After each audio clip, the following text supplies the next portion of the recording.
안녕하십니까. 24 아프리카 동물 메디컬 센터 소의사 김승현입니다.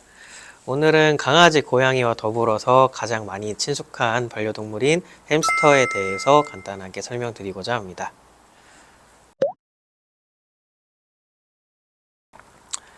햄스터는 아시아, 유럽을 포함 전 세계에 걸쳐서 다양한 종들이 분포하고 있는데요. 종에 따라서 서식지의 차이는 조금씩 있는 편입니다. 일부 종들은 사막에서 서식하기도 하고 어떤 종들은 초원에서 서식합니다. 대체적으로 햄스터들은 독립생활을 주로 하는 편이고요. 야행성이라서 밤에 활동하는 편입니다. 이제 야생에서는 먹이동물에 위치하고 있기 때문에 보통 햄스터들은 굉장히 겁이 많고 조심스러운 성격입니다. 네, 햄스터라고 하면은 설치목 비단털쥐과에 속하는 총 8가지 속에 속하는 동물들을 일컬어 말하는데요. 우리나라에서 가장 많이 반려동물로 키워지는 아이들은 시리아 햄스터가 포함되어 있는 골든 햄스터 속, 그리고 로보로브스키, 캠벨 햄스터 등이 포함되어 있는 난쟁이 햄스터 속에 속하는 햄스터를 가장 많이 사육하고 있습니다.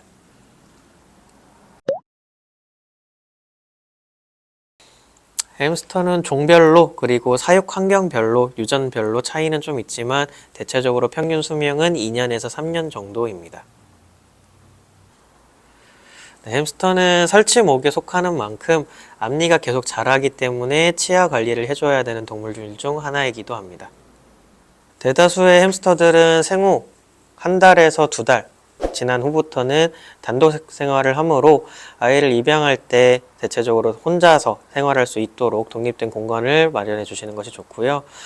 일부 로보롭스키와 같은 일부 드워프 햄스터들 같은 경우에는 무리 생활을 하는 경우도 있으나 이 역시도 같은 성별 혹은 같은 동배에서 어렸을 때부터 자란 햄스터끼리만 생활을 하고 같이 지내더라도 서로 공격해서 죽일 수 있기 때문에 각별한 주의가 필요합니다.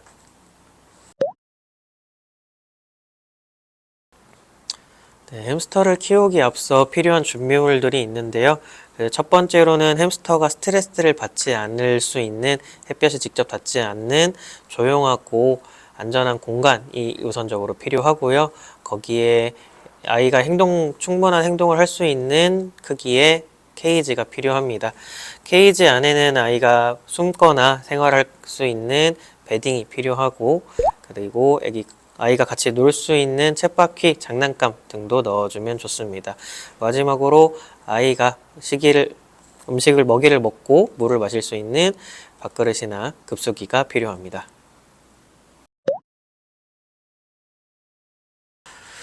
햄스터가 병원에 오는 이유는 여러 가지가 있는데 그 중에서도 가장 잦은 이유로는 탈모와 같은 털 빠짐 증상이 있고요. 혹은 식욕 부진, 설사와 같은 소화기계 증상이 있습니다. 또 아이 몸에 이상한 혹이 자라기 시작했다 그러면은 그거 단순한 염증일 수도 있지만 악성 종양일 수도 있으므로 병원에 와서 확인을 하시는 게 좋습니다. 아픈 햄스터들이 주로 보내는 신호의 경우 일단 잠을 많이 자고 식욕이 떨어지고 털이 빠지기 시작하거나 그루밍을 잘 하지 않는 등의 증상을 보일 수 있습니다. 다만 이런 증상 같은 경우에는 나이가 많이 든 노령의 햄스터의 경우 자연스럽게 발생할 수 있는 현상이기도 하므로 평소와 급격한 변화가 있는지 잘 봐주시는 게 좋을 것 같고요. 또 배변이 평소보다 배변 상태가 좋지 않다면은 병원에 와서 확인을 받아보시는 것이 좋습니다. 네, 아이를 입양하기 전 충분한 지식 습득과 필요한 준비물들을 다 준비를 해주셔서 보호자분도 그리고 입양할 아이도 행복하고 건강한 생활을 할 수 있기를 바라겠습니다. 지금까지 24 아프리카 동물 메디컬 센터 수의사 김승현이었습니다. 감사합니다.